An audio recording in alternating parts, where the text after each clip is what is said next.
E galera, beleza? Como é que vocês estão, meus amigos? Hoje é dia daqueles dossiês mais do que especial, onde fazemos uma viagem ao passado para tentar compreender melhor o presente e, quem sabe, nos prepararmos melhor para o futuro. Só que hoje a gente não vai voltar muitos anos no passado. É um passado bem recente, mas que precisa ser lembrado. E a gente vai começar o vídeo com a introdução bem rápida, basicamente duas notícias que elas vão voltar para fechar o vídeo hoje e amarrar tudo. E o tema principal gira em torno do sistema, o mecanismo, o establishment brasileiro. Hoje tinha tudo para ser mais um vídeo normal. Eu só queria trazer uma questão que eu achei que ficou meio que aberto no vídeo de ontem. E aí, ao acessar alguns vídeos antigos, indo atrás do material para poder mostrar para vocês, porque eu odeio falar uma coisa e não poder mostrar, eu me deparei com uma coisa que eu falei, não, isso aqui só pode ser um sinal. E na hora eu vou explicar para vocês. Aí eu fui vendo, ao longo do dia eu vi um tweet que eu falei, nossa, como isso se conecta àquilo ali. Aí depois eu vi uma postagem já no final da noite do Brasil, que envolve Bolsonaro, uma entrevista que ele deu, eu falei, nossa. E as coisas foram se juntando, virou o dossiê de hoje. Vamos falar sobre Lula vs Bolsonaro bem rapidinho, para voltar a falar sobre isso no final do vídeo e fechar o ciclo. Para entrarmos na questão da Tabata, com Armínio Fraga, FHC, mais algumas coisinhas. Dando uma pincelada no vídeo ontem muito rápida para nos conectarmos ao senhor Guilherme Boulos, olhando o Brasil ontem e hoje, e ontem tô falando anos atrás. Depois vamos falar da turminha dos Soros no Brasil. Hoje vamos falar sobre Olavo de Carvalho. Não é nenhuma previsão que ele fez, mas uma polêmica que ele estava envolvido. E vamos olhar com os olhos de hoje e vamos ver se o sistema existe ou não. E aí a gente fecha falando sobre Bolsonaro, sobre Lula, sobre G20, cúpula dos BRICS e mais algumas coisas. E eu garanto, quando a gente chegar no fim, vai bater um sentimento de saudade. Mas vamos começar. Gente, o vídeo estava indo, era para ser um vídeo como outro qualquer. E aí, até sempre assim, eu tô falando isso que era pra ser um vídeo qualquer, mas quando eu fui dormir ontem, pra mim, no meu dia ontem, eu já fui dormir no sentimento que hoje ia ser um dossiê. Não achava que ia ser no ritmo e no tema que vamos comentar agora. Mas era de manhã aqui hoje, né? 9h44 da noite no Brasil, era 10h45 da manhã aqui. Sei lá, devo ter visto aqui em torno de meio-dia, quando tava almoçando. Tava passando no Twitter e vi ali o Guilherme Amado falando o seguinte: entrevistei há pouco por telefone o ex-presidente Jair Bolsonaro. Perguntei sobre as falas de hoje, em que, após se referir a Lula e ao Supremo, disse que eles querem executá-lo. Bolsonaro disse que se referia ao sistema, não fala em Supremo. A fala de Bolsonaro é, aspas, eu estava me referindo ao sistema como um todo. O sistema é uma coisa mais ampla. Sou um cara que importuna o sistema, querendo ou não. E esse aqui é até um tema que a gente comentou nos últimos dias, falando meio o que é que une os representantes da direita ao redor do mundo. Porque quando você olha assim em termos de ideologia, algumas pautas que os representantes defendem, tipo o Milley, o Trump, a turma na Europa, Bolsonaro, você vê que eles não são totalmente iguais. Às vezes tem diferenças bem gritantes. Só que quando você para assim e observa, você vê que o principal ponto é que o sistema não suporta eles. Eles são os representantes do povo nessa luta contra o sistema. E aí eu sei que pode parecer uma afirmação muito populista, uma afirmação, tá passando pano, isso é fala de torcedor. Mas grava isso. A gente vai voltar nessa notícia no final do vídeo de hoje. E antes dessa notícia, no final do vídeo, a gente vai voltar nessa. Nem vou ler agora. Globo, Haddad vai discutir clima e taxação de super ricos, secretário de Tesouro dos Estados Unidos, em reunião do G20. Vamos voltar para isso no final do vídeo. E aí, antes de começar mesmo, só duas coisinhas, que eu acho que vou me referir sobre isso daqui também no final do vídeo. Folha de São Paulo anunciou que a gasolina passou de R$6 o litro pela primeira vez em 10 meses. O Flávio Garage colocou ali um print, né, de um tweet do PT de 27 de fevereiro de 2021, onde o PT fazia piadinha perguntando quem é que vai chegar a R$6 primeiro, gasolina ou dólar. E a gente tá, né, a gente já sabe, foi a gasolina, chegou primeiro, né, R$6, e o PT tá pertinho de levar o dólar para R$6 também, né? Então parabéns ao Lula, aos petistas, vocês conseguiram. E eu também falei que o vídeo de hoje vai terminar com um sentimento de saudade. A gente não vai rever essa postagem, mas a saudade vai bater. Poder 360 comentou que ontem gasolina sobe pela segunda semana seguida para R$ 6,13 por litro. E aí o Rafael Gloves coloca lá a imagem ali de Bolsonaro, né? Na época que o petróleo estava acima de $100, o petróleo chegou a bater mais de $136 na época de Bolsonaro. Gasolina, 4,59. Na era Lula, com petróleo abaixo de 80, quanto é que está o preço? Adivinhe onde está a diferença? A resposta é simples, nos impostos. Nos impostos. Esse preço da gasolina dá saudade, né? Mas na era Lula, eu acho que pode esquecer um preço como esse. Mas vamos lá. Gente, passando aqui de forma bem rápida, e se alguém quiser se aprofundar um pouco mais nisso, pode voltar no vídeo de ontem. E eu tô falando, na verdade, sobre essa postagem aqui. Ontem a gente falou sobre isso, né? Tabata Amaral, junto com Armínio Fraga. Um privilégio debater meus planos para atrair investimentos e oportunidades para São Paulo com Armínio Fraga, um dos maiores economistas do nosso país. Comentei sobre isso, outras coisas. Eu até relembro, eu comentei ontem rapidinho. E aí, quando eu tô passando ontem, eu comentando que Armínio Fraga foi presidente do Banco Central do FHC, citava até a mina dos olhos de ouro do Lema. Armínio Fraga foi funcionário do Lema, no Banco Garantia. E você vai vendo como as pessoas se conectam. No final do dia estão todas interconectadas. É o sistema. É o sistema. É o sistema. Eles estão ali, eles existem. Você sabe quem são os agentes. É só você olhar quem anda com quem. Aí, eu tô ontem no Twitter, né? Acordei de manhã. Eu vejo isso daqui, ó. Nosso projeto para São Paulo reúne os maiores especialistas em gestão pública do Brasil. Boa política se faz com diálogo e conhecimento, vamos junto. Cúpula da Fundação FHC integra Conselho de Tabata. E o que a gente até comentou essa semana? Quem escreveu um texto no Estadão foi o Sérgio Fausto, que é o diretor da Fundação FHC, cobrando que a direita democrática tem que expelir e desaparecer de vez, né, com qualquer tipo de diálogo e aproximação com o bolsonarismo. Não pode existir. Se é democrático, não é bolsonarista. Não existe espaço para isso. E aí você vê quem tá colando com a turma do FHC, a Tabata. E essa menina é novinha, ela tem tempo, ela não tá com pressa. A eleição desse ano, que ela tá disputando aí como prefeita de São Paulo, o único objetivo dela é se cacifar, é marketing, é aparecer. Essa menina tá mirando a política daqui a 20 anos. Tá formando a base. Tá trabalhando para ser a escolhida do sistema, inclusive internacional, que tem vínculos, né, com o establishment brasileiro. Mas vamos lá. Aí quando eu vi isso, eu falei, minha Nossa Senhora. E aí ontem eu comentei com vocês, falei isso do Armínio. Aí eu lembrei, né, olha, o Lema, né, a nota sobre o Lema, falando, olha, o Armínio Fraga, um dos ex-funcionários do Armínio Fraga do Lema era o Armínio Fraga. Aí eu falei sobre o Movimento Agora, era um movimento que tinha o Armínio Fraga, que tinha o Paulo Artung, mostrava como eles estavam conectados entre si. Paulo Artung, que é do Renova BR. Aí eu lembrava, o Deltan divulgando Renova BR do Paulo Artung, né? O Deltan falando, independentemente de posição política, é uma questão de cidadania, né? Grande grupo Renova BR, globalista. Aí a gente comentava ali, FHC, com Ilona Zabó, com Soros, o filho do Soros. Olha quem tá ali em cima, Santos Cruz. Santos Cruz, quando a gente fala de Olavo de Carvalho, talvez iremos falar de Santos Cruz. Aí você vê, né, a Tabata tá com o Fernando Henrique, que é amigo da Ilona. Que a Ilona faz parte do mesmo movimento político do Armínio Fraga. Que o Armínio Fraga também tá com a Tabata. E você vê que o ciclo vai girando em torno das mesmas pessoas. Ano após ano, as mesmas pessoas juntas, tentando salvar o Brasil sem salvar de jeito nenhum. Aí no mesmo movimento agora, quando você olhava o Conselho de Administração, tinha Carlos Gereissati Filho, Ilona Zabó, Leandro Machado, e ainda tinha o Ronaldo Lemos, esses três. O Ronaldo, o Leandro e o Carlos, todos os três têm o título de jovem líder do Fórum Econômico Mundial. Todos os três. Junto com o Armínio Fraga, que trabalhou pro Soros, que também tá nesse grupo. Com a Ilona Zabó, que tá com Soros. Com o Paulo Arthur Nova BR. A fundo de Fórum Econômico. Onde é que tá o Moro? No Fórum Econômico. Com quem? Com a Alnazabó. E o ciclo vai se fechando, vai se fechando.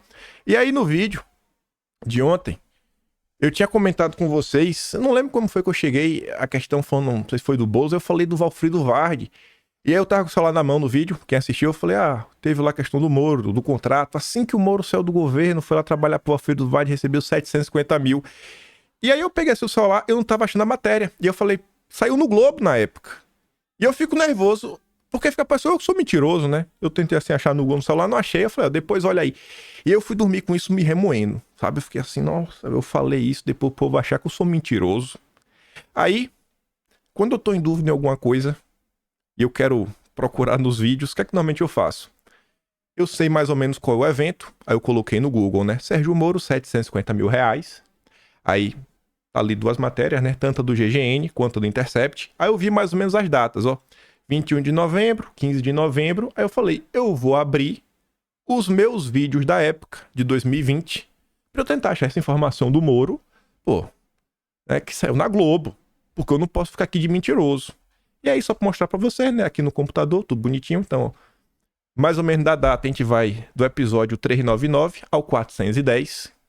E aí, por algum motivo, ao invés de eu abrir aqui do dia o 401 ou 400, que é do dia 20, eu resolvi abrir o 403, primeiro que todos. Não me pergunte por que ontem. E na hora que eu abro o episódio 403, eu falei, minha nossa, não é possível. É um sinal. É um sinal. Aí que eu disse, eu já fui dormir meio achando que hoje ia ser dossiê. E por quê? No episódio 403, quando eu abri, tá exatamente a questão ali do Intercept. Moro está trabalhando para a defesa de um bilionário, investigado por suspeitas de corromper governantes, lavar dinheiro, sonegar impostos, violar direitos humanos e leis ambientais. Moro não se justificou, afinal são 750 mil no seu bolso, né? E veja que esse print tá ali, ó, 15 horas. Esse aqui é o print que eu usei no episódio 403. Eu só copiei e colei aqui. Só copiei lá atrás e colei aqui. Mas por que isso chamou minha atenção? Foi por causa desse print aqui, ó. Eu abri o episódio 403 e quando eu tava falando sobre a questão do movimento agora no vídeo de ontem, eu tinha aberto mais ou menos o episódio 719, um negócio desse, que tava falando lá, tava aqueles prints. Aí olha que coincidência, né? Eu falei, rapaz, e eu acho que até falei no vídeo ontem sobre o Hussein Kalou. Eu acho que eu falei quando tava falando da Alnazabó. Aí eu falei, rapaz, que coincidência. Eu tava falando sobre isso, eu tava falando sobre o movimento agora. Aí eu fui atrás da informação pra mostrar pras pessoas que eu não tô maluco da cabeça. Na hora que eu abro um PDF específico, o PDF que eu abro é o Hussein Kalou. Eu falei, falando do movimento agora. Eu falei, é muita coincidência. É muita coincidência. No vídeo de ontem, uma coisa eu tenho certeza que eu disse. Procurem e vocês vão achar uma foto da Ilona Zabó com Luciano Huck e Armínio Fraga. Isso eu falei no vídeo de ontem. E tá ali, ó. Luciano Huck do lado da Ilona Zabó. O Armínio Fraga não está aqui ainda, mas eu tenho imagens e chegaremos lá.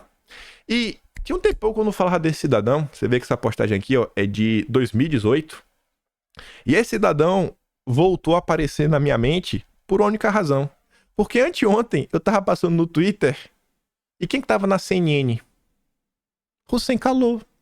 Doutor em política nacional, Hussein Kalou comentou a crítica do presidente da Venezuela, Nicolás Maduro, ao sistema eleitoral brasileiro. Para Hussein, Maduro desrespeita Lula e questiona a legitimidade da eleição do presidente. Eu falei, rapaz, sempre as mesmas pessoas dando os mesmos pitacos. Aí depois vocês questionam, rapaz, por que a imprensa sempre pensa do mesmo jeito? Por que o consórcio pensa igual? E é sempre um pensamento pró-sistema, porque são sempre as mesmas pessoas. As mesmas. É incrível. Ano após ano são os mesmos especialistas. Quando a gente fala da agenda econômica é mais fácil, porque acho que vocês já decoraram. Armínio Fraga, Pércio Arida, Edmar Baixa, Pedro Malan, Maílson da Nóbrega, Edmar Baixa, já falei dele, né? Quem mais? Gustavo Franco, e vai repetindo. E é o ciclo, são as mesmas pessoas todo santo dia. Chega a dar no saco, fala assim, meu Deus do céu, minha Nossa Senhora. Eu falei, é incrível. O Hussein Kalou, ele era o equivalente ao Celso Amorim ou o Felipe Martins do governo Temer. Era o assessor especial da presidência para questões internacionais do Temer. Aí agora tá aí, no Pitacos. sobre o mundo. Sempre naquela visão, né? 100% pró-consórcio, 100% pró-establishment. Mas vamos voltar lá para trás, para eu não ficar parecendo que sou um mentiroso. Quando eu falei da questão do Moro, os 750 mil. Isso daqui, essa matéria não estava no vídeo lá do 403, mas eu peguei aqui para ver o texto, e aí eu mostro a matéria da Globo, que a gente comentou na época. Agora, advogado, Moro trabalha para a defesa de bilionário investigado em 3 continentes. 21 de novembro de 2020. Ex-juiz e ex-ministro de Bolsonaro, Sérgio Moro está ganhando muito bem. Agora, advogado, ele trabalha para a defesa de um empresário investigado por suspeitas de corromper governantes, lavar dinheiro, sonegar impostos, violar direitos humanos e leis ambientais. E que já foi preso a mando das autoridades da Suíça e de Israel. Um parecer jurídico é um diagnóstico sobre uma questão legal ou do direito, das provas existentes no caso e das leis sobre as quais ele será avaliado. O de Moro servirá para orientar a defesa numa disputa igualmente bilionária que o empresário trava em Londres contra a Vale. O contrato, que inclui a encomenda de Steinmetz, vai render 750 mil reais a Moro. Ele inclui outros 2 pareceres cujos clientes ainda são mantidos sob sigilo. Nós estamos trabalhando para descobrir quem são. Um escritório de advocacia chamado Vard Advogados contratou o ex-juiz. Em nota, o escritório informa que procurou Moro a pedido do empresário israelense Benjamin Steinmetz, em busca de parecer do ex-ministro Sérgio Moro em um litígio transnacional. Valfrido Vard, comandante do escritório, é crítico ferrenho da Lava Jato. O comandante do escritório, Valfrido Vard, primeiro chefe do Moro quando deixou o governo. Que curioso, né? É muito curioso, muito curioso. E quer outra informação? Você lembra do pele das fake news? Espera aí. Esse é fácil. Atlas brasileiro. Vamos aqui abrir o de maio ou é o de abril? Será que é o de abril? Olha aqui. Regulação das redes. Eu acho que pode ser esse aqui. Se não for de abril, já tô com o de abril aberto. Se não, vai abrir o de maio. Deixa eu ver. Tô olhando aqui. Se eu bater o olho numa foto. Se eu bater o olho numa foto, é porque é esse. É esse. É o de abril mesmo. Vamos lá. Se liga. Se lembra do pele das fake news? Em abril do ano passado? Se lembra desse rapaz aqui? O cara que basicamente escreveu o texto? O Ricardo Campos, professor. Professor lá da Alemanha. Brasileiro da aula na Alemanha. Universidade, não sei se era de Stuttgart. Enfim. Ricardo Campos já apareceu outras vezes, né? Parceiro do Orlando Silva. Assume que escreveu parte, né, do projeto. Aí, a gente fez um pequeno apanhado. 20 de abril de 2023. Uma honra entrar para o time de sócios de uma das principais bancas de advocacia da América Latina. Além dos meus campos de atuação, desenvolverei o European Desk do Vard Advogados. Moro foi trabalhar para Vard Advogados, que o cara que escreveu o Pele das Fake News agora, em 2023, se tornou sócio. Você vê como só? É um cíclico. É cíclico.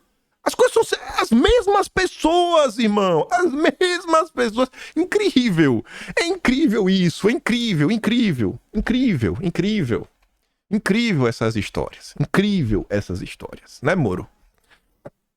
E tá aqui a nota. Eu disse que saiu na Globo, eu não sou maluco. 15 de novembro de 2020, Lauro Jardim. O primeiro trabalho bem remunerado de Moro após deixar o governo. Fora da quarentena, desde o fim de outubro, Sérgio Moro já fez os seus primeiros trabalhos desde que deixou o governo Bolsonaro, todos eles bem remunerados. Produziu 3 pareceres jurídicos, um deles foi para a Vale, num caso relativo a fraudes financeiras. Pelos 3 pareceres, Moro recebeu 750 mil. Atualização. Há uma correção que deve ser feita na nota acima. O parecer não foi contratado pela Vale, é um parecer contra a Vale. Moro ainda fez um parecer contra a empresa brasileira, Moro. O Benjamin, com a vida toda enrolada. Ai, mas enfim. Aqui eu só queria mostrar que eu não sou maluco da cabeça. E aí eu ia trazer só essa informação, em vida que segue, a gente falar dos outros assuntos, falar eu não sou mentiroso. Só que aí eu resolvi olhar aqueles vídeos. Aquele print que eu mostrei pra vocês. 399, 400, 401, 402. Eu falei, O que estava acontecendo naquele momento no Brasil, em 2020? Ou pelo menos, o que é que eu estava comentando nos vídeos naquela época? E aí, aqui tá, à esquerda tá a postagem original, né? Foto antiga do Renato tirada na rede social, não era verificado. Agora, foto nova. O próprio chefe do biografado Fujão, deixando claro que o lava-jatismo não é teoria da conspiração. Tava todo mundo tirando sarro do Moro, né? Como é que o Moro vai trabalhar por Walfrido Vardi? E a história se constrói sobre os abusos da Lava Jato e seu combate repressivo pessoalizado à corrupção. Depois do pioneiro espetáculo da corrupção, muitos estudos se seguiram e muitos se seguirão para confirmar o que dissemos primeiro. Sendo ilustríssimo, né, na Folha de São Paulo. Aí na época em vídeo a gente comentava sobre isso daqui, ó. Café com bolos. Diálogo com Walfrido Vardi. Para onde vamos? Walfrido Vardi, 2017. Esse de baixo aí, ó. Instituto para a Reforma das Relações entre Estado e Empresa. IRE. Walfrido Vardi Bolos. Walfrido Vardi, o amigo rico que é cabo eleitoral de Bolos. Hoje recebo Walfrido Vardi, né? Guilherme Bolos. Walfrido Vardi hoje é quem tem o programa com o Reinaldo Azevedo. Vocês já devem ter visto aquelas entrevistas. Um ambiente no estúdio muito bacana. O Walfrido é um cara que sempre tá bem arrumado. Ternos, ele tá sempre com um lencinho no bolso, assim, todo combinado. O cara é porreta. Hoje eu recebo Walfrido, né? Tá aqui o Boulos. Aí, naquela, né? Passado, presente e futuro. Vamos voltar agora pro presente. Além do Reinaldo Azevedo, eu comentei ontem, né? Pra também não ficar de maluco. 29 de março de 2023, o Estadão publicava: partidos aliados de Lula pedem ao Supremo que suspenda pagamento de multas de acordo de leniência de empresas da Lava Jato. O pedido foi feito em março. Quando é que vem o deferimento desse pedido? Final de setembro, né, do ano passado. Vem a primeira grande decisão que chocou o Brasil. E o que é que essa nota de março do ano passado comentava? Sobre detalhes da referida ação, a coluna informava que a mesma foi assinada por Walfrido Vardi. Os partidos de esquerda que acionaram o Supremo, PSOL, PCdoB, né, PSB, entre outros, e o advogado que assina a peça é o Walfrido Vardi, o primeiro patrão do Moro quando ele deixou o governo, que é amigo do Boulos. E aí, nos vídeos da época, tínhamos isso, ó. Frente ampla se forma em torno de Boulos. Aí a frente ampla. A frente ampla depois se uniu em torno de quem? Do Lula. E quem é que ficava falando de frente ampla? Era a terceira via, que é igual a Lula. Por quê? Porque é o sistema, é o establishment. Se eu pegar esse print aqui, se eu apagasse a data, você saberia me falar se esse print é de 2020 ou 2024? Eu apago a data, é 2020 ou 2024. Não muda, é o Brasil. Cíclico. 4 anos se passaram, nada mudou. É o mesmo candidato. A esquerda tem o mesmo candidato de São Paulo, o Boulos. Frente ampla. A mesma história, a mesma ladainha de sempre. Tentando vender o Boulos como moderado. Incrível, né? E aí você vê, ó, na época, MDB. O MDB respeita a legitimidade da frente de partidos de esquerda, mas quem conhece a frente ampla é o MDB, que já liderou em 84. Teve briga na época para ver quem era o pai da frente ampla. Há setores que desejam jogar o partido para os extremos, a direita. É o que estão tentando fazer agora. Ricardo Nunes é um extremista de direita? Ele é um bolsonarista? Não aceitaremos. O MDB é o ponto de equilíbrio radical de centro. O Ricardo Nunes falou ou não falou que ele era radical de centro? O Ricardo Nunes reclama ou não reclama? Incluiu a candidatura que não joga ali pra extrema direita de Bolsonaro, ele não é. O que é que mudou? Nada. 4 anos. 4 anos, nada mudou. É o mesmo Brasil. A mesma escolha. Porque o Ricardo Nunes era o vice do Covas. A gente tá caminhando pra um cenário que o segundo turno, assim como em 2020, vai ser Boulos versus Covas. Porque o vice do Covas é o Ricardo Nunes. Agora, pelo menos, tem um cara mais direito, né? Vai ter o Melo Araújo. Mudou um pouco, né? Agora tem pelo menos o Melo Araújo. Pelo menos agora tem um Melo Araújo. E espero aí que, se for o Ricardo Nunes... Teve o Datena em 2020 também, né? Acho que o Datena quase tentou, mas depois desistiu. Pode ser que mude. Pode ser que o Marçal vá pro segundo turno. Pode ser. A gente não sabe se o Datena vai ser candidato. Pode ser o Datena no segundo turno. Pode ser, não sei. Kataguiri eu acho muito difícil, porque será notícia falando que o União Brasil vai fechar com o Ricardo Nunes. O que eu posso te falar é que Assim como 2020, que eu não defendi voto nulo, agora em 2024 eu também não vou defender o voto nulo. Mas isso daqui acho que nos traz uma reflexão. A direita como movimento, como um todo. É muito fácil apontar o dedo, né? E cobrar Bolsonaro vá lá, faça alguma coisa. Mas e o restante? Onde é que estão os deputados? Onde é que estão os senadores, governadores, deputados estaduais, vereadores, prefeitos? Para ajudar nesse processo, ajudar a formar nome, pressionar o partido junto, buscar espaço dentro do partido, né? Igual ganhando espaço, a escadinha, né? Subindo. Eu acho que falta um pouco disso. Até porque eu escuto muita coisa, sei de outras coisas, muitos. Não dá pra provar, até daria pra provar, mas não são informações públicas. E eu fico vendo, né? Eu digo pra vocês, ainda falta um jogo de cintura maior por parte da turma de direita. Mas beleza. Continuando, para falar sobre o sistema, encarando algumas coisas de frente, tiveram algumas notícias que eu fiquei vendo e eu parei para ler. E eu cheguei assim na conclusão que tudo que a gente viu acontecer, até Lula ser decretado presidente da República, né? E colocar a faixa em 1º de janeiro, eu consigo ver assim uma organização. Você fala, cara, como o establishment brasileiro é organizado. Sabe, você vê assim que não foi nada aleatório, foi tudo assim conformando o figurino, foi tendo, tiveram alguns embates, mas nada foi aleatório, foi apressado. Você vê que a máquina ela sempre gira azeitada, ela sempre tem mais de um nome se necessário for. Aí, olha que compilado, Hussein Kalou, que é do mesmo grupo da Luna Zabó e também do mesmo grupo do Paulo Artung, compartilhando o Paulo Artung, que é do mesmo grupo do Hussein Kalou, também é do Renova BR, que está compartilhando uma notícia sobre o Luciano Huck. Na verdade, ele está compartilhando uma fala do Luciano Huck, né? Luciano Huck disse que quer sair da zona de conforto e contribuir para o debate público. Queria ser candidato. Ele pensou em ser em 2018, estava pensando em ser em 2022, mas meio que desistiu. E aí, teve essa daqui também na época. O que é que a gente viu anteontem? Hussein Kalou na CNN fazendo análise eleitoral internacional. E o que é que a gente vê no passado? Aqui foi em 2020. Hussein Kalou. Cadê o marca? Hussein Kalou, né? Esse rapaz aqui.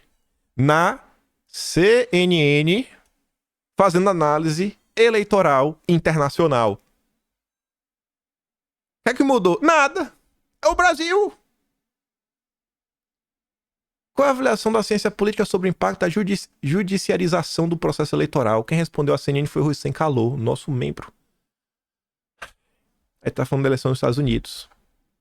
Aí, eu começo a tese no vídeo. O vídeo fala o seguinte, que une, né, pessoas que são diferentes. Trump, Bolsonaro, a direita europeia, Milley e tudo mais.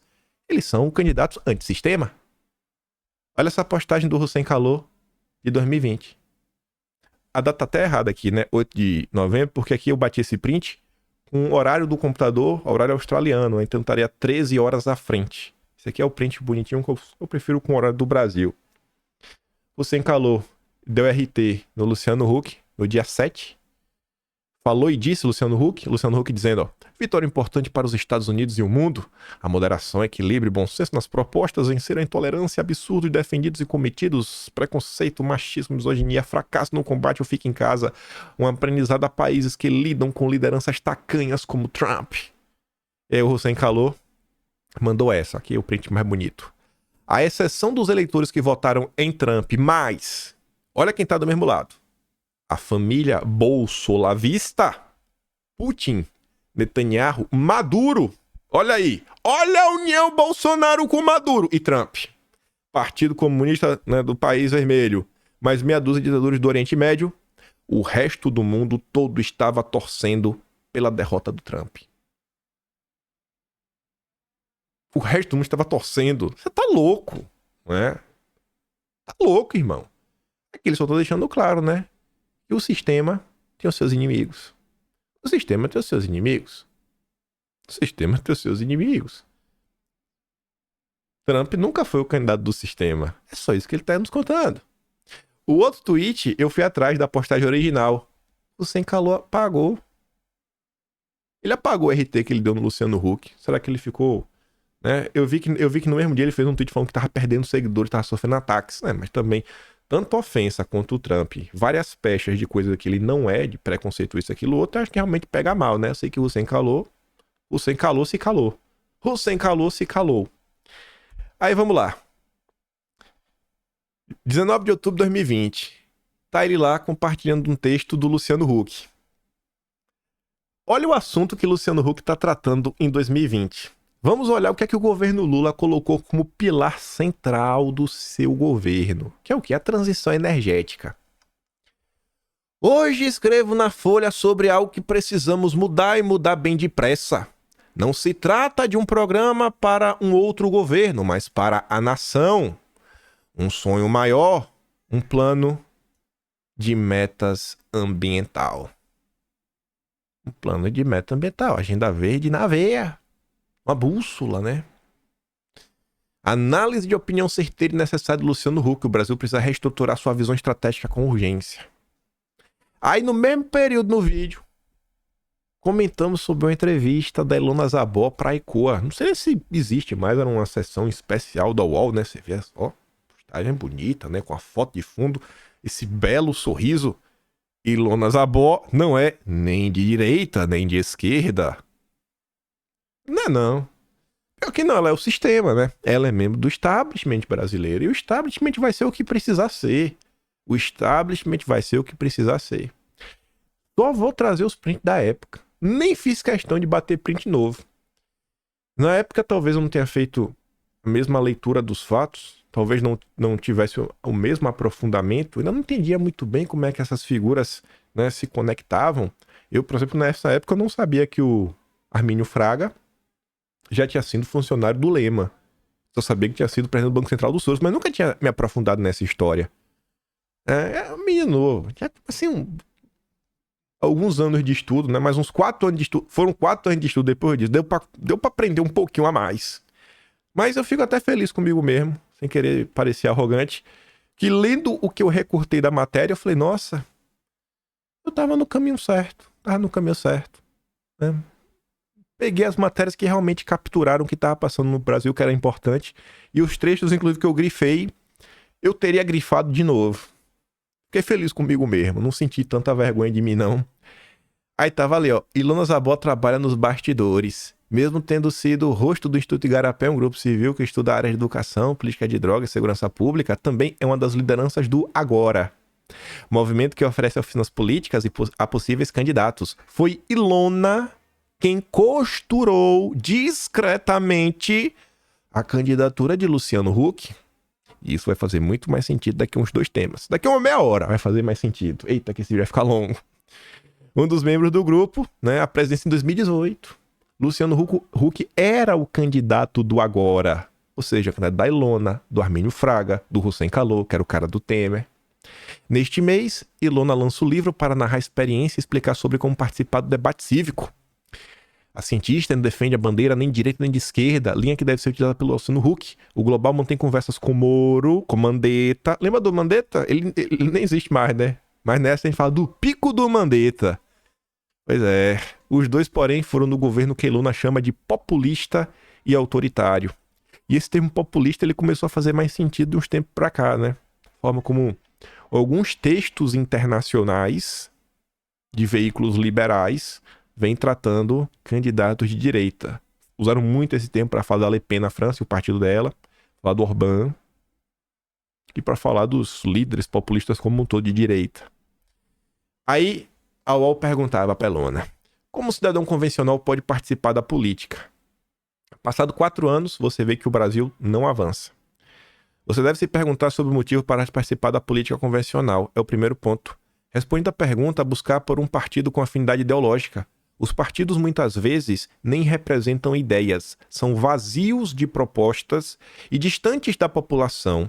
Por isso, movimentos sociais ajudam em um programa a se firmar em seus princípios e fazer diálogo de um lugar onde você tem um pertencimento. 4 anos depois, quais são as propostas, as ideias do PP do Ciro Nogueira, do Republicanos, do MDB? Eu acho que a gente só consegue listar as ideias de forma meio clara do PSOL. do PT, porque ainda tem alguns eventos outros, por mais que a gente sabe que eles são incoerentes, hipócritas, não cumprem o que eles mesmos defendem. E o próprio PL, tem ali, você consegue saber meio que as ideias de Bolsonaro, mas as ideias do PL fizeram um decálogo do PL que ali não é proposta, né? Ali é uma linha mestra bem geralzona, né? Um negocinho, né? Bem genérico, beleza, não tem. 4 anos, nenhum partido conseguiu se aprofundar nisso. Só o PT e o PSOL. É incrível. Os partidos podiam, né? Tá aí com a agenda um pouco mais clara, mas também se o partido tem uma agenda clara, ele pode ser cobrado pela agenda. E os partidos do Centrão não querem ser cobrados de nada, né? Eles querem poder cobrar o Lula para entregar emenda. Os conselhos realmente funcionam? Qual é a situação hoje? Segura o coração que vai dar saudade. Quando tá falando de conselho, tá falando das ONGs, né? É preciso estar disposto ao diálogo, e se você não exercita, acontece o que está acontecendo. A gente não constrói caminhos duradouros para o país. Pela primeira vez desde a redemocratização, vejo uma ameaça muito grande. A participação da sociedade civil, ou seja, ONGs, foi extremamente restrita, se não extinta. Ô, Bolsonaro. Que saudade, viu? Deu enquadro nas ONGs. Este governo federal, infelizmente, fechou a maior parte destes espaços. Perdemos assento à mesa e em várias áreas onde as políticas públicas estão prejudicadas, como o meio ambiente, direitos humanos e educação. O governo mandou as ONGs embora e deixou o Nadalim trabalhar na educação baseada na ciência.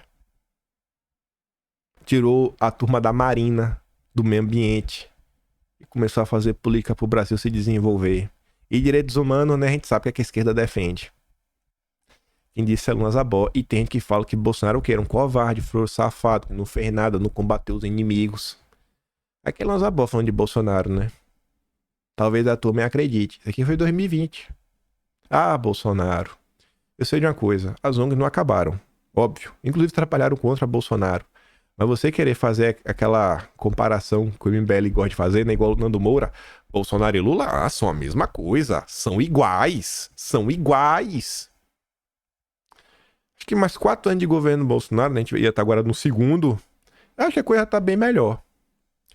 Você fala que grandes grupos empresariais ainda participam do conselho. Qual é o efeito disso? Fala, né? Hoje temos representantes de áreas da economia e não temos contraponto. Quer que eu falo para vocês também sobre o verdadeiro teatro das tesouras? Entra governo, sai governo. A área mais crítica para os donos do Brasil é a questão econômica. Na questão econômica, irmão, eles nunca largam o osso. Os zongueiros de direitos humanos, ambiental até enfraquecem. Tem hora que tá por cima, tem hora que tá por baixo, mas na economia, nos conselhos, a Faria Lima nunca desaparece. É incrível isso. É incrível. O declínio dos conselhos é algo que surge quando? Na minha experiência, é fruto do governo atual. Fui chamada para conselhos no governo Temer. Ou seja, foi o governo Bolsonaro. Tinha assento da sociedade civil, era bem equilibrado. Quem de fato retirou os zongueiros e fechou os conselhos foi o governo Bolsonaro, o governo atual, né? Foi em 2020. Só estão mantidos conselhos impostos por lei. Para ser muito honesta, não é de interesse ter conselhos ou tê-los só para inglês ver. Não é um governo que recebe bem opiniões adversas. Ô, Bolsonaro, que saudade. Em relação às políticas de fumaça, uma das táticas usadas em alguns estados norte-americanos foi de liberação e comercialização. Como seria o modelo brasileiro?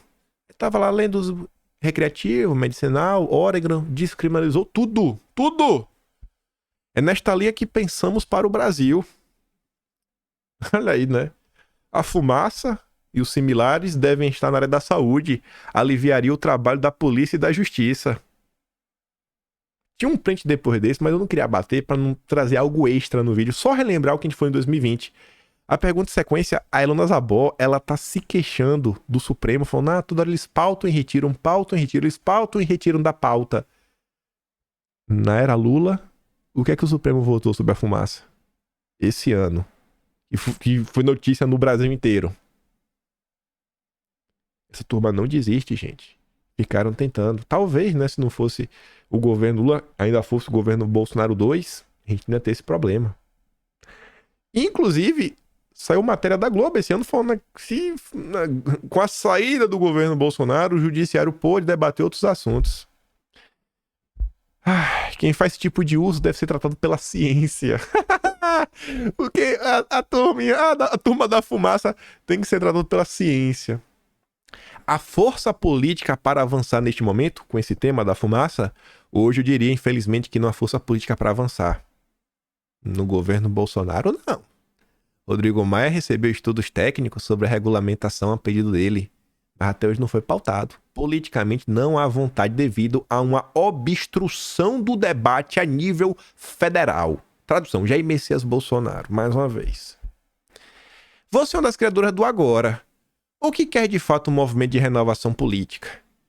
Aí fala, não, surgiu, juntar liderando, blá blá. São pessoas que gostariam de servir o país em cargos técnicos eletivos para ter um país mais simples, humano e sustentável.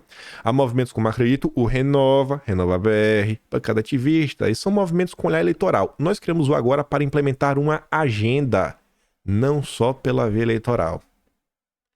Hoje, em 2024, eu teria marcado de vermelho o final, não só pela via eleitoral. Por isso que essa gente vence. A gente fica aqui na eleição política, eles não precisam nem estar no poder, nem ter cargo eletivo. É para avançar com a agenda mesmo sem ter um cargo. Os bichos são giraia, viu? Mas é de direita ou de esquerda? Queria que tem gente de centro-esquerda, centro-direita, é um movimento que busca consenso sobre o que funciona. Não acreditamos que as caixinhas definem mais quem somos. São liberais progressistas. Mas vocês se falam? Aí falando do Luciano Huck? Ué, ele é membro do movimento? Claro que sim. Eu conheço o Luciano e assim como todos os membros do Agora, tenho relação próxima. É uma rede de confiança, eu conheço todo mundo que está ali. Sim, conversei e converso. Aí fala, e o Luciano Huck tá mantendo conversas com o Moro, com o Mandetta. Os dois últimos eram do governo. Qual a diferença de fato para uma chapa no futuro formada por ex-membros do governo atual? Só para deixar claro, estive com o Moro 2, 3 vezes na minha vida inteira, né? Tirou de tempo. Ele fala, pô, nem pro WhatsApp, você ainda conversando com o Moro? Não. Aí depois fala Luciano Huck, né? Acompanha o Luciano pelos jornais. Ele conversou com Flávio Dino, com o Moro. As conversas não estão em âmbito só, mas em muitos. E o Moro, você vê que deu um abraço no Flávio Dino, né? Será que o Moro pediu ajuda pro Luciano Huck para intermediar? Né? Um papo inteiro de Flávio Dino? Pela interação a partir do meu trabalho com políticos, acho que não estão prontos para uma coalizão que pode salvar o país de qualquer projeto mais autoritário. Mas eles estavam trabalhando para isso desde 2020. Aí, dias depois dessa entrevista, dia 27, quem concede uma entrevista para Cruzoé é o Roberto Freire, que era o presidente do Cidadania, antigo PPS, membro do Foro de São Paulo. Roberto Freire, presidente do Cidadania, partido que flerta com Luciano Huck e Sérgio Moro, diz que para derrotar Bolsonaro em 2022 é preciso reunir todas as forças que se opõem ao presidente sem vetos. E foi o que aconteceu, né? E junto com o voto nulo. A ideia era construir uma frente com partidos de centro que fosse capaz de evitar pulverização de candidaturas e um consequente segundo turno entre Bolsonaro e o PT. O esforço empreendido à época foi em vão. Isso já em 2018. 2 anos depois, o presidente da Cidadania, antigo PPS, segue empenhado na construção de uma coalização de partidos situados no centro do espectro político. O objetivo agora é frustrar nas urnas os planos de reeleição do atual presidente. O Cidadania tem clareza do que está buscando e quais são seus objetivos, e um deles é falar com todas as forças que façam oposição a Bolsonaro, sem veto algum. Tanto o Huck quanto o Moro são apontados pela esquerda como representantes da direita. Como o senhor, que é um nome histórico da esquerda, ex-partidão, enxerga esse rótulo colado em ambos? É só rótulo. O Moro não é um homem de direita? Engraçado, né? O senhor encaixaria os dois, Moro e Huck, em qual espectro político? Aí falava, né, o Luciano Huck é claramente um progressista, tem a visão que sua principal tarefa de qualquer homem público do Brasil é combater a desigualdade, coisa que a esquerda não faz. Sérgio Moro eu não conheço muito bem. Homem do direito, aceitou ir pro governo Bolsonaro, que é um sinal que não tem posições políticas avançadas, mas hoje merece a consideração por estar na oposição. Ele tem se posicionado como um democrata e contra o obscurantismo. O que é que a gente vê nos dias atuais? Nos últimos 6 meses, 1000 matérias falando, né? que a direita tradicional, a direita sensata, a direita democrática, são os principais termos que aprende, direita sensata e direita democrática, elas precisam se afastar do bolsonarismo. Elas não podem seguir andando com o extremismo, com o obscurantismo. Quando o Moro estava na oposição, o Moro era um democrata. Não quero saber o que ele fez no passado, mas hoje ele está é o que importa. Está com o sistema. Aí lembra da primeira notícia do vídeo de hoje, né? O Bolsonaro falando, cara, o sistema me odeia. O sistema me odeia. Me odeia. Marina Silva, Flávio Dino, Lula e Ciro Gomes se uniram em torno da campanha de Boulos em São Paulo. Seria o prenúncio de uma frente ampla? Não sei se é um prenúncio, porque vai depender fundamentalmente do PT vai fazer. Se o PT continuar prisioneiro de Lula, daquela toca não sai coelho. O Centro Democrático, seu com muita força desta eleição, alguns participantes desse campo tiveram bons resultados, o DEM é um deles. E o DEM tá no governo Lula, né? De União Brasil. Tá lá, vai ou não vai? Tá onde o time tá ganhando. Dias antes, 10 dias antes, isso aqui foi o print da época. A gente fez um dossiê sobre o Banestado, na verdade sobre o Celso 3, que ele assumiu a Operação Greenfield, e o Celso 3 era o cara que tava aí dando um bizu na Banestado, e foi o cara que fez os 3 dossiês da Banestado, é procurador. E aí eu fui ver os tweets do Celso 3 na época, lá em 2020. O Celso 3 compartilhou isso daqui, ó. Entre mentes, chapa pura da Globo. Analítico, em busca do Joe Biden brasileiro. Olha as opções. Moro e Luciano Huck, lado a lado. Essa foto não é montagem, não. Eles se encontraram em 2020. Não é montagem, não.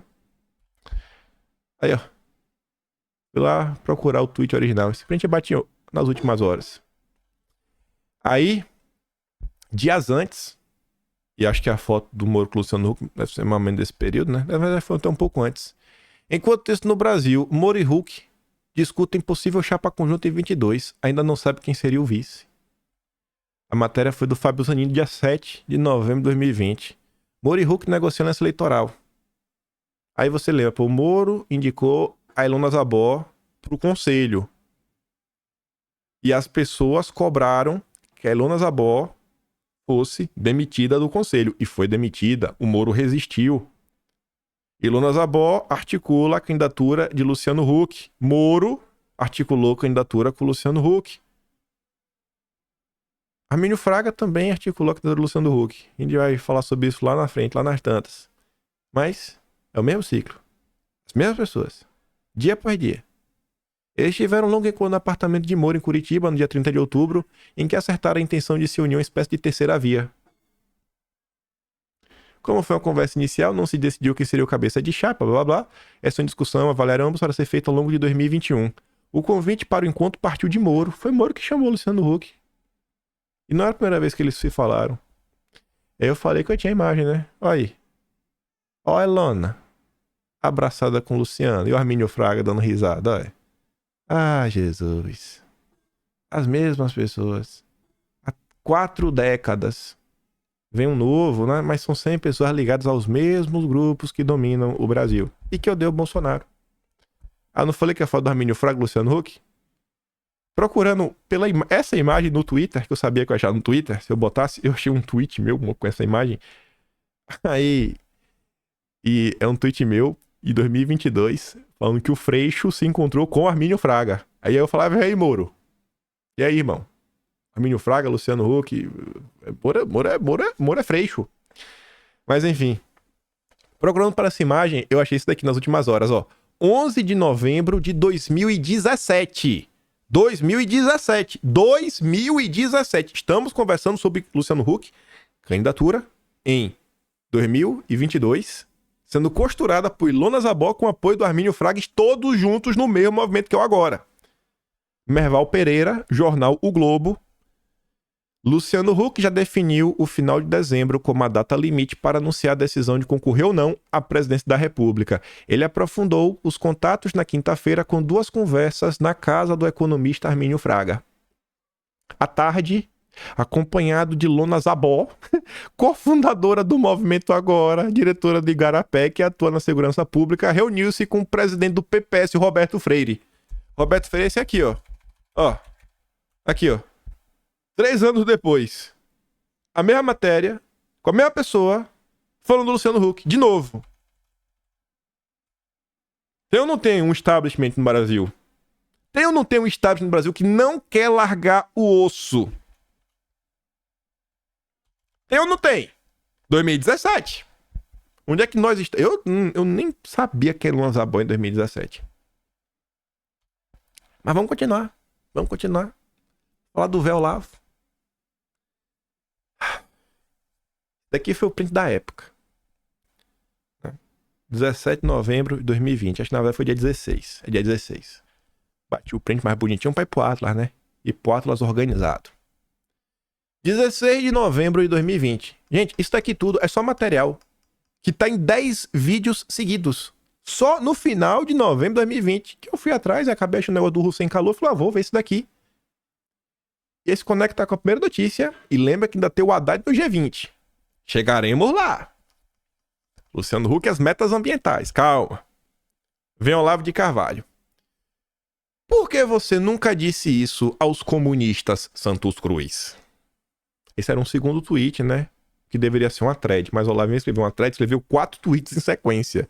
Ele não sabia fazer uma thread na época, né? Sabe como é, velho? Tô brincando, né? Pelo amor de Deus. Por que você nunca disse isso aos comunistas, Santos Cruz? Eles não são binários? Eles não combatem a direita? Ou você, inocente, como um recém-nascido, não sabia? Diga logo de que lado você está, em vez de bater num lado só, enquanto se faz de neutro. Seja homem. Olavo estava falando sobre a entrevista do Santos Cruz pro antagonista, que a gente vai ver. Aí, Sérgio Fofocas, 16 de novembro, da RT. Santos Cruz é general de divisão do Exército com várias condecorações. Comandou forças da ONU no Haiti e no Congo. Atuou em conflitos reais e não imaginários. É muito mais corajoso do que aqueles que usam as redes para atacar de longe a honra de pessoas do bem e das Forças Armadas. O que a gente comentou no vídeo de ontem? O mesmo Sérgio Moro que não abre a boca para falar do Felipe Martins. O mesmo Sérgio Moro que não assinou a lista que 22 senadores assinaram para ir visitar o Felipe Martins. O Moro não assinou. O Moro nem respirou antes de entrar em campo para defender o MBL. O Moro defende o MBL. O Moro defende Santos Cruz. Felipe Martins não. Era isso daqui, ó. Prefiro fazer minha crítica de maneira independente, disse o general, que em seguida afirmou não descartar as hipóteses. Sou um cidadão que, dependendo da situação, posso até me envolver em política. Aqui foi o print que eu bati nas últimas horas para ir pro Atlas. Aí aquela notícia da época. Na entrevista para Mário Sabino, Felipe Moura Brasil, Santos Cruz se queixou da polarização promovida pelos extremos. Nesse ponto, o general foi questionado por Sabino sobre suas eventuais pretensões políticas. No momento não, respondeu o general, prefiro fazer minha crítica de maneira independente. Em seguida, disse não descartar a hipótese. Sou um cidadão que, dependendo da situação, posso até me envolver em política. Santos Cruz defendeu o centro. Não é centrão. É uma posição de equilíbrio que é a massa da população brasileira e disse que até pode se associar a Sérgio Moro. Os ex-ministros coincidem em parte das críticas ao governo. Se a pessoa não é extremista, não é radical, tem condição de conversar. Agora, dos extremos, eu tô fora. E nessa entrevista, ele só criticou a direita. Só. E aí o Olavo perguntava, Santos Cruz, e essa crítica não vale pros comunistas não? Não vale pra esquerda não? Você é o independente que só critica um lado só. Aí, o Olavo até respondeu o Moro na época. O de cima é o print do vídeo da época. Atacar de longe, Moro? Você é mesmo analfabeto? A distância de mim ao Santos Cruz não é a mesma dele a mim? E aliás, você está pertinho, é? Se quiser me ofender cara a cara, pago-lhe uma passagem de avião. Porque na entrevista, o Santos Cruz ofendeu o Olavo também. Então ele pode ofender, mas quando ele é rebatido, aí Moro entra em campo para defender. Aí quem também entrou para defender era o general Paulo Chagas. Olavo Rasputin de Carvalho tweetou dizendo pro general Santos Cruz ser homem. Será que ele sabe mesmo que é ser homem? Todo bravateiro é no fundo um maricas, que usa bravata como máscara para esconder sua covardia. Será o caso dele? Aí, no vídeo da época, depois desses prints da época, mostrando aí Santos Cruz, depois desses prints aí que tava aí do general Paulo Chagas, tinha esse print que foi de junho de 2020. Olha quem tá ali. Luciano Huck, do Agora, Dona Nazabó, do Armínio Fraga, amigo do Moro, articulando candidatura. E que a mesma articulação de 2022 foi a mesma de 2018. E quem tá ali com o Luciano Huck? O Santos Cruz. Esse print aqui não existe mais, porque a Vera Magalhães deletou a conta dela. Certamente nenhum desses concorda em tudo com qualquer um dos outros. O fato de sentarem para conversar é um passo enorme para a democracia plural de verdade. O que é que o Santos Cruz falou aqui em 2020? 16 de novembro de 2020. Não, eu posso ser candidato, né? Depende da situação. Posso até me associar ao Sérgio Moro. O episódio 767 foi um dossiê que eu explico em detalhes o que foi o 5 de maio. O dia que Olavo de Carvalho virou um verdadeiro vilão e que deu início à queda do Santos Cruz. Que é quando Danilo Gentili compartilha o vídeo do Santos Cruz concedendo a entrevista para Vera Magalhães falando de regulamentar as redes. E o Gentili cobra uma posição de Bolsonaro e Bolsonaro fala, eu não defendo censura. E o Gentili falou pela primeira vez em anos um presidente falou isso. Aí, olha a capa do vídeo. O Santos Cruz, o Moro. Olha a foto ali atrás, preto e branco. Quem tá ali de máscara. Olha a carinha do Moro. Aqui já é 300 vídeos depois, né? 350. Ali tá entre o episódio 399 e 410. 400, vamos dizer, 409. 350 episódios depois, no 767, General Santos Cruz, ex-ministro de Bolsonaro, se filiou ao Podemos. Ele falou que podia ser candidato, né? E ele falou que podia... O quê? Se associar ao Moro. Ele falou isso em 16 de novembro de 2020. 1 ano e 6 dias depois, Sérgio Fofocas posta essa imagem. Abraçados. Esse é o print que eu usei no vídeo da época. Esse aqui tem uma qualidade um pouco superior. Eu botar no Atlas. As coisas no Brasil são ou não são cíclicas? Os movimentos políticos no Brasil são coisas aleatórias ou é tudo friamente calculado? Vocês aí que começaram a acompanhar a política com um pouco mais de profundidade, sei lá, de uns tempos pra cá, às vezes você também não tem tempo de acompanhar as coisas todo santo dia. Será que agora, vendo alguma dessas coisas, você entende quando aparece alguém na direita falando pra você o seguinte, cara, o estado que nós vivemos, o estado das coisas que nós vivemos hoje é graças ao Moro, graças ao MBL, sei que. Você entende que isso não é uma figura de linguagem, mas é um fato concreto da realidade? Você consegue entender isso? Olhando assim as informações, vendo como as pessoas se movem, o que aconteceu, que não tem nenhum coitadinho, que não tem nenhum inocente nessa história. Ah, o Moro não sabia de nada. Não, gente. Olha agora, 3 anos depois, 4 anos depois, em relação a 2020, passado 3, 4 anos, olhe esses movimentos, reflita. Veja como são as coisas, como as peças se movem. Armínio Fraga, nomeado presidente do Banco Central, do FHC, trabalhou para o Soros. Lula Zabó abraçada no Soros com o FHC, que nomeou Armínio Fraga, que trabalhou para o Lema, que é o cara da Tabata, que o Armínio tá com a Tabata, e a Tabata tá com o Luciano Huck, que compartilhava doidada há muito, muito tempo. Nesse episódio 767, nesse episódio, aqui você vê que eu não uso esse print mais hoje em dia, muito mais bonito. No 767, Ilona Zabó vai ocupar Instagram de Luciano Huck. Meu Deus! Não tem, gente, nenhuma coincidência no Brasil. Não existe. Não existe coincidências. Não existe coincidências. Moro avisou Luciano Huck que seria candidato antes de se filiar ao Podemos. Precisou avisar, pedir permissão pro Luciano Huck? Pedindo permissão pro establishment, né? Existe um sistema que odeia Bolsonaro, que odeia a direita, que odeia qualquer um. Eu não falo assim de Bolsonaro, mas no fim, o sistema ele não aceita nenhuma pessoa que não faça parte dele.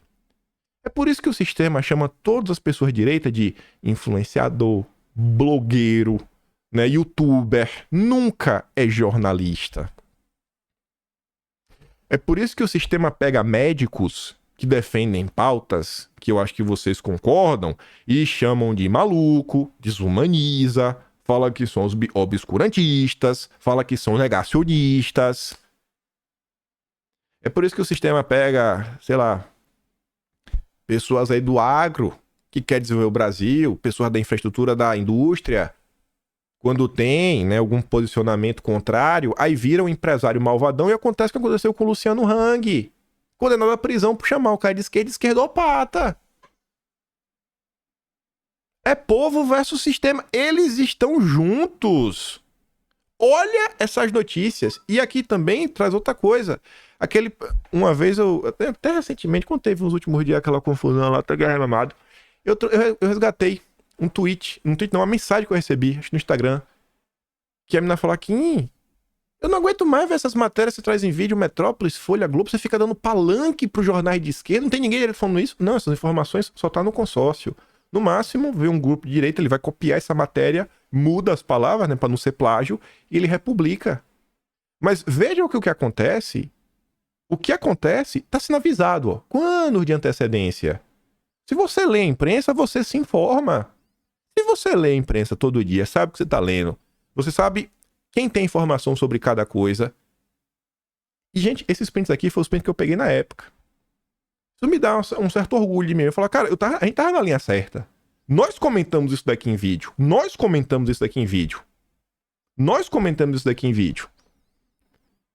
Aqui só uma rapidinha. Deltan diz que extrema-direita ataca Lava Jato pois teme candidatura de Moro. Aí, ó. Mas vamos nos unir, né? Pra tirar o Lula. É o mais importante de tudo. O Deltan mudou. O Deltan mudou, né, Deltan? Vocês que ainda não entenderam quem é Sérgio Moro e quem é Deltan Dallagnol, vocês estão pagando pra ver a mesma confusão acontecer. Eu assim, mas Bolsonaro lá, segundo turno, o Moro tava no palanque. Pra mim, ele não tinha ideia da burrice que tava fazendo. Pra mim é uma burrice o que o Bolsonaro fez. Burrice. Mas uma burrice sem igual. Já é quando o Deltan aí, né, pegou a maletinha dele e foi embora, graças a Deus o Bolsonaro não entendeu quem era o Deltinha, né? Até porque o Bolsonaro também já falou sobre o Deltan abertamente algumas vezes, das estripulias que o Deltan fez para ser escolhido como PGR. Inclusive usar a imprensa e tantas outras coisas bem complicadas.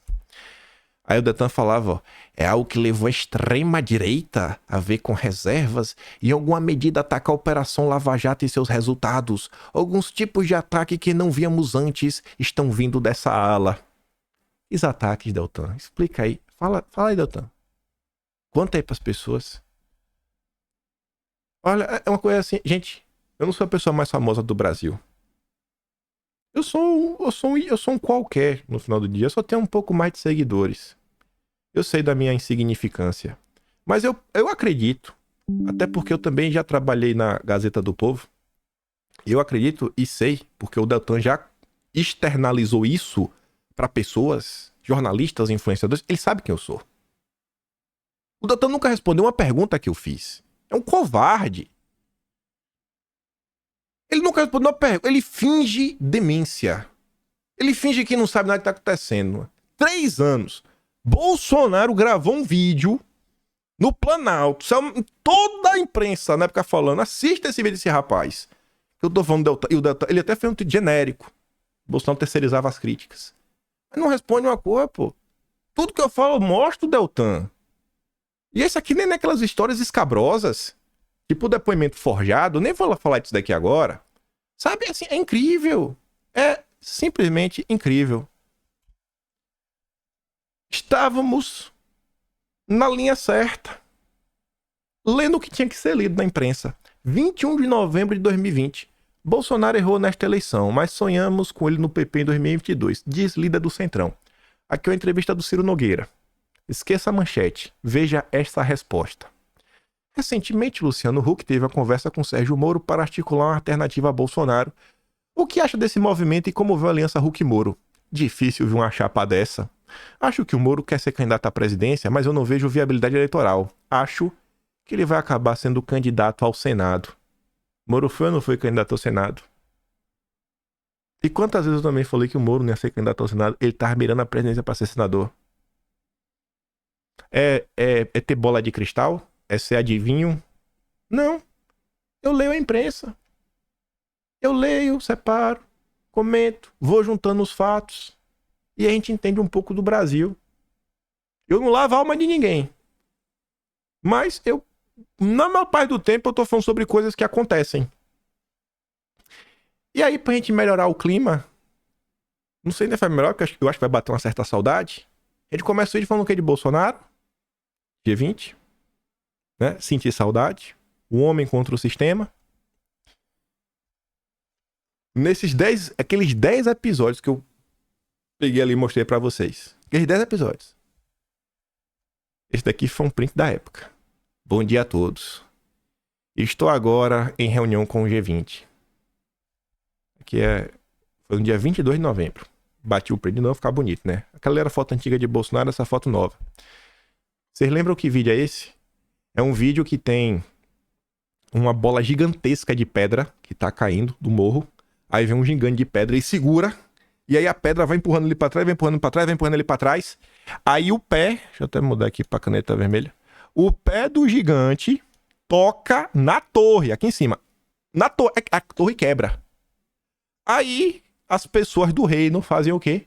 Começam a atacar o gigante. O gigante segura a pedra. Era a mensagem que Bolsonaro tava tentando passar.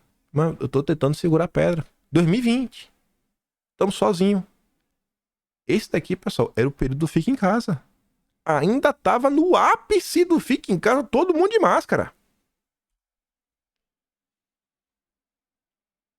Na época eu não entendia qual era o papel do Jamil Chad no debate público. Esse era o print da época, ó. Jamil Chad sendo compartilhado pela Nona Zabó. Hoje a gente já sabe quem é, né? O Jamil Chad, o porta-voz da ONU. Porta-voz do globalismo, o Brasil que mais odeia o Brasil. O jornalista que mais odeia o Brasil. Eu bati o print, né? Foto nova. Bolsonaro deixa participantes do G20 em choque ao tratar de preconceito. Que Bolsonaro falou que não tem essa porcaria no Brasil, não. No Brasil, irmão, todo mundo é igual. Delegações não esconderam constrangimento diante do discurso do presidente brasileiro, sem sintonia com a realidade, disse uma delegação. Aí vão as abó, não sei mais o que dizer a não ser, esse pesadelo precisa acabar. Mas sabe o que mais Bolsonaro falou na época do G20? Esse tweet do Ernesto da época. Talvez seja de um dia antes, né? Porque não sei se eu já tinha alterado o relógio por hora do Brasil. O Fica em Casa não pode servir de justificativa para ataques às liberdades individuais. Está no discurso de Bolsonaro no G20. Brasil levanta a bandeira da liberdade ao lado da unidade nacional, do crescimento econômico, do combate ao Fica em Casa no principal fórum de chefes de Estado. Isso é o que Bolsonaro ia defender. E o que é que Lula foi defender no G20? Além de lacração. Na sequência desse do G20, tinha esse tweet aqui do Felipe Martins. Ali em cima, né, o tweet que eu trouxe na época. Aí você vê o trabalho que eu tenho que ter, né, pra levar pro Atlas. Tem que botar a data completa com o ano. Apagar esse risquinho aqui cinza, né, que fica feio os comentários. Deixar aqui mais enxuto. Ontem, durante a cúpula do BRICS, o presidente Bolsonaro reiterou sua determinação de lutar pela reforma de organizações internacionais como OMC e OMS. Para quê? Lula tá lutando também para reformular, para reforçar e dar mais poder para esses organismos multilaterais imporem regras aos países e passar por cima da soberania nacional. Bolsonaro também propôs uma reforma no OMC e OMS, mas para quê? Para que prevaleça no mundo pós-Fica em Casa um sistema internacional pautado pela liberdade, pela transparência e pela segurança. Não podemos permitir que a comunidade de países seja guiada por tecnocratas desconectados das realidades nacionais, promotores de agendas próprias e supostamente porta-vozes de uma vontade universal. Os interesses de cada nação é que devem guiar a atuação dessas organizações. Os interesses de cada nação, ou seja, soberania nacional. A gente saiu disso para isso aqui, ó. A gente saiu daquilo ali para isso aqui, ó. Haddad discutirá clima, taxação de super ricos. O que é a taxação de super ricos? É um sistema internacional de controle tributário. Você vai ter um sistema que vai ter acesso a tudo. Porque todos os países vão reportar à ONU, se for a ONU que vai cobrar isso daí. Já pensaram em termos técnicos como é que vai ser essa cobrança? A Receita Federal dos países vai ter que enviar, né, o DARF internacional para a ONU. Falar que na verdade a ONU ele vai emitir o dado, né, a ONU vai emitir o relatório e a ONU que vai emitir o DARF. A ONU vai emitir o boleto do Lema. Lema, tá aqui o seu boleto, pague. Vai começar a centralizar a informação lá em cima. Começa com o super rico, depois é todo mundo. O governo global pode tributar quem ele quiser, excluir quem ele quiser do sistema de pagamentos. Além disso, também se discutia o financiamento para projetos voltados à mitigação do efeito do aquecimento global será um dos principais temas. Outro assunto vai ganhar força é a reforma de organismos multilaterais de créditos como FMI e Banco Mundial, para dar mais poder, né, por bancos. A gente saiu de um presidente que defendia a liberdade e a soberania nacional pro Haddad. Imposto global, imposição, controle na marra contra as pessoas. Aí eu falei que a gente ia voltar para essa. Faz sentido a fala de Bolsonaro? Eu estava me referindo ao sistema como um todo. O sistema é uma coisa mais ampla. Sou um cara que importuna o sistema, querendo ou não.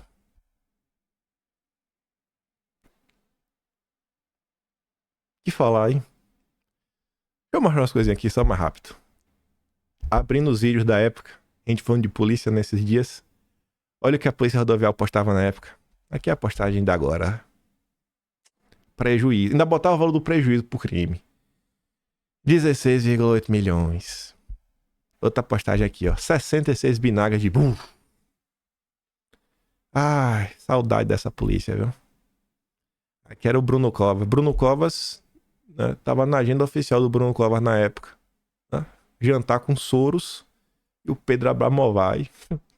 Que coisa, né, velho? Que coisa. Isso em 2019. Um ano antes da eleição, né? Que coisa, rapaz. Tudo nos vídeos da época. Tudo vídeo da época. Você pode não gostar de mim. Você pode discordar de mim. Agora, só não dá pra falar que eu sou injusto, viu? As minhas opiniões, você pode discordar 100% delas. Mas as minhas opiniões, gente, no final do dia, como eu mostro pra vocês, elas são baseadas em notícias, fatos, acontecimentos. Não é uma coisa aleatória, não é uma birra contra uma pessoa por nada. Ela tem alguma fundamentação. Eu não quero ver o Brasil continuar dando errado. E eu sei que se a gente seguir o caminho que já deu errado no passado, a tendência é dar errado no futuro de novo. De novo. Se não fosse abrir o vídeo e encontrar aquela postagem do Hussein Kalou e ter visto ele na CNN, nessas coincidências, e o post da Tsuki lá da Tabata, da turma do FHC, dificilmente ia ter esse dossiê hoje. E eu fiquei pensando, né? O que é que. Tem coisa que eu tava lendo nos meus dias que eu nem lembrava. Eu tava vendo outras coisas em outros períodos no Brasil. Eu falei, meu Deus, eu nem lembrava disso daqui. E olha que eu tenho memória boa. E falou, nossa. A tristeza que me dá é não ter tido a ideia do Atlas anteriormente. Era pra ter. Mas se tratando das histórias do que aconteceu contra a direita brasileira, rapaz, não é pra não, viu? Eu acho que ninguém tem tanta história registrada como eu. Porque eu posso não ter ela na cabeça bem desenhadinha, mas as notícias da época tem muita gente que tá salva. Muito dossiê que tá salvo. Tem que pegar, dar uma lida, ver qual que tava acontecendo na época pra reentender ou talvez assistir o vídeo de volta, alguma coisa. Mas quem sabe um dia, né? Tentar rever um pouco do governo. Tem umas notícias também que eu devo tratar amanhã, que eu achei sobre o Arthur Lira e a Faria Lima, que eu falei, não, isso aqui só pode ser piada. Como envelheceu bem? Quem sabe a gente comenta amanhã. Mas reflitam sobre isso. Reflitam sobre qual Brasil que vocês querem. Vejam os problemas. A própria Lula falando, né? Pô, os partidos não têm ideologia, não tem programa, não tem nada. Muitas vezes cabe para as ONGs fazer.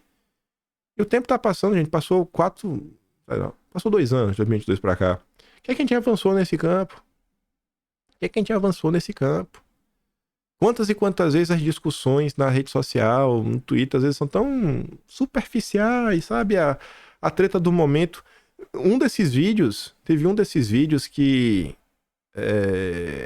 teve o caso do Carrefour. E aí Tem um tweet no vídeo falando o seguinte, gente, pelo amor de Deus, esqueçam o Carrefour. Olha isso que tá acontecendo. Olha isso daqui sobre a sucessão da presidência da Câmara.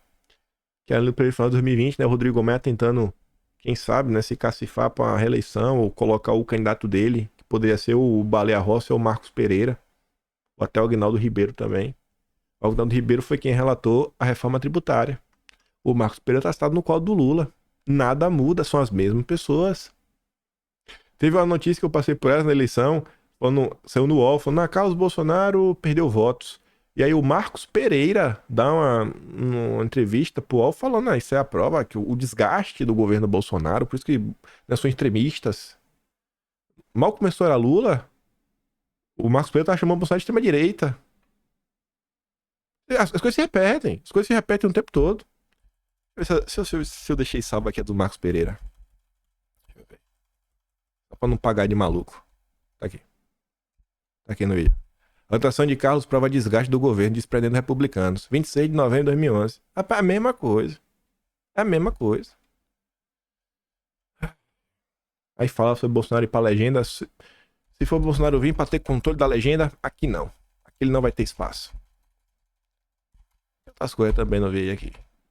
Tem a notícia interessante, viu? Esses 10 dias do final de novembro, meu Deus do céu. Se bem que dia que não tem coisa interessante nesse Brasil, né? Fico por aqui.